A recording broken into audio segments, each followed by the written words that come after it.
شروع کرتے ہیں سبق نمبر 37 کا ڈی پارٹ اعلیٰ اسی کی پریکٹس.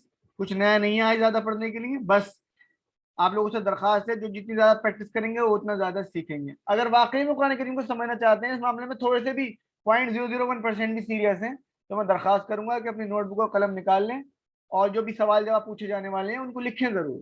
اور ہمیں یاد رکھنا چاہیے ہمیں وہ دیکھ رہا ہے جس کے سامنے ہمیں حساب کتاب کے دن کھڑا ہونا ہے, جس کے سامنے جھوٹ نہیں چل سکتا, جس کو رشوت دے کے خرید نہیں سکتے. دنیا کی عدالتوں میں تو یہ ہوتا ہے نا, یا تو سامنے والے وکیل کو خرید لیا, وکیل کو نہیں خریدا تو جج کو ہی خرید لیا, پولیس والوں کو خرید لیا, ہر جھوٹی چیز کو سچا بنا لیا. اللہ تعالیٰ کے دربار میں نہ جھوٹے پولیس والے, نہ جھوٹے جج اور نہ جھوٹے گواہ, وہ اکیلا حاکم ہے.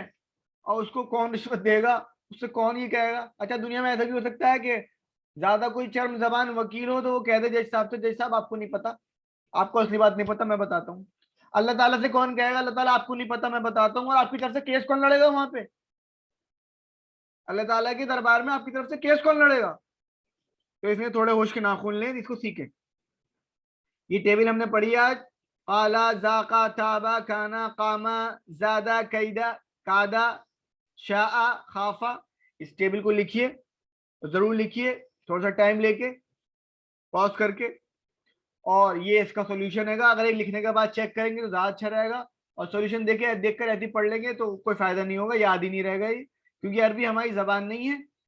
ہم چیزوں کو آسانی سے تو سیکھ رہے ہیں مگر وہ آسان ہے, آٹومیٹک نہیں ہے.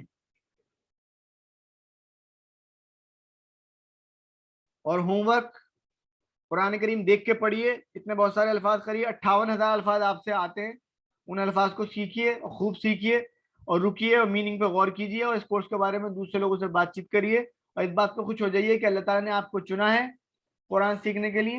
اور دعا کیجیے یا اللہ میرے علم میں زیادتی کر.